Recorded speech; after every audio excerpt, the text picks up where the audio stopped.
So, flowing with life kind of means acceptance, but not acceptance in a passive way, but kind of a radical acceptance. And this is the tricky thing, is like, sometimes we need to not accept circumstances, and sometimes we need to embrace them. So the choice making the Gita is a really, and I'm trying really to encourage you to read the thing, it's really subtle, kind of fleshing out of what choice looks like. Because Krishna is saying to Arjuna, accept your lot, accept your role, accept your situation in life, and don't try and think your way out of it. But on the other hand, he's advising him to dynamic action, really dynamic action, to embrace his life, and take the reins of his life, right? This is not any kind of fatalism or determinism we're talking about here. So, but on the other hand, knowing that change is the only constant in life, we can never really control or guarantee how things are going to work out. And even if we could, the implications of those choices further on down the line are completely infinite and unimaginable. So, trying to work your way out of action using the rational mind is an impossible task, really. So what can we do? What can we do to change that? And how can we change our mentality so we're basically also more living in the present and not living in the future of trying to think our way into the right position using choice? How can we come more into the present moment so we're not constantly in our thinking mind trying to get into the most comfortable position? Well, the Bhagavad Gita is a kind of melange of a few different methods. We've got Bhakti Yoga, which is the yoga of devotion or the yoga of service, doing something not for yourself, and again, not in a moralistic way, kind of helps, not even for the person, When Samkhya is talking about God, the Samkhya philosophy being the classical philosophy of yoga, Samkhya is not talking about the service of God because we ought to or have to serve God. It's talking about the service of God because it helps us focus our minds and focus our mind on something other than ourselves. So Bhakti Yoga, and then Kriya Yoga or Hatha Yoga means the yoga of technique, right? So Hatha Yoga is talked about a little bit. There's talk of going into the forest, being on your own, setting up a seat, not too high and not too low. And it's also talked about very much in moderation, right? Don't sleep too much or too little. Don't eat too much or too little, right? And just keep yourself in a fairly kind of simple life, a quiet life, and practice the techniques because they change the energy of the body, right? Because what Arjuna doesn't realise, and Arjuna is the protagonist who's facing these choices at the start, what he doesn't realise is that his mind is influenced by the energy flowing through him.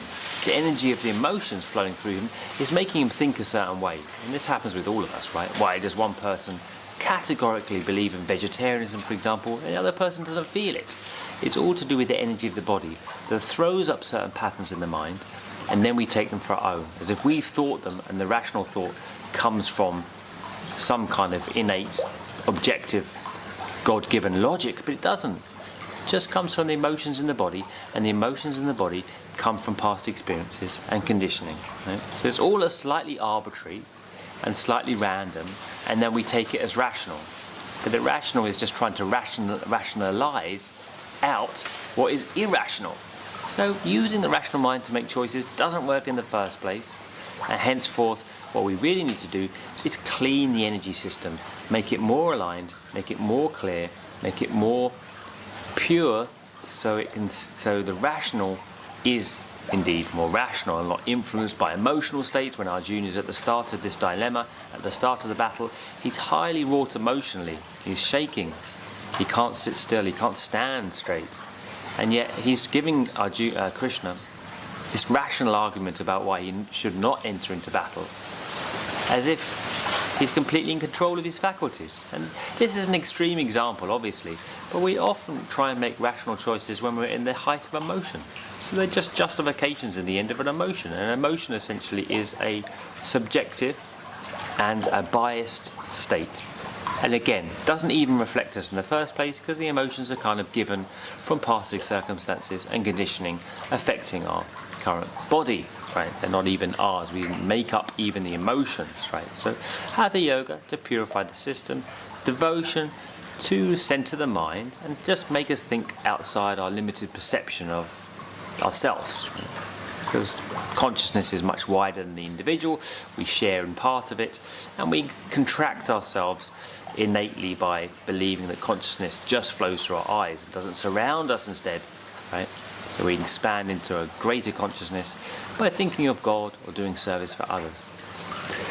And then jnana yoga. Jnana yoga is the yoga of knowledge. So the Bhagavad Gita is a lot about this yoga of knowledge, giving knowledge or trying to instill knowledge to Arjuna, who is really a useless example of a student, because he's constantly having to re-ask and re-question Krishna, who's telling him time and time again in different ways, fairly patiently generally, and Arjuna's not getting it every time. So what he's having there is instruction from reasonable thought, and Krishna used every trick in the book to kind of try and make Arjuna understand that what he's doing, he should be doing, and not trying to think his way into a better situation of where he's at.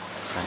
So he uses different arguments, and obviously we have the metaphysical argument here, the idea that very quickly comes up that Arjuna is involved in a cycle of samsara where all these people are already killed and they will take new bodies, and he doesn't kill anyone and no one is killed, and they constantly whirl around in this cycle, so it doesn't matter anyway. Now, this is a fundamental principle of Indian philosophy, let's say, and I think it is important to put it there because it does make a big difference to the whole of the text of the Bhagavad Gita, whatever you think about that, right?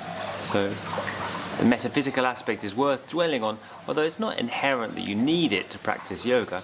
It definitely makes a difference if you have a worldview that doesn't simply start at birth and stop at death. And in fact, it kind of makes sense if you think about it, that the consciousness would have some kind of progress before and after, because just springing out of nowhere and going to nowhere is a bit random. Anyway, just a few reflections on the Bhagavad Gita for today, and do make a little bit of work, read a few stanzas or a chapter a night, now and again, and it really will help if you worry about choices and agonize over making the right or wrong, worrying about the wrong choices. The text really puts your mind at ease. I'll see you again soon.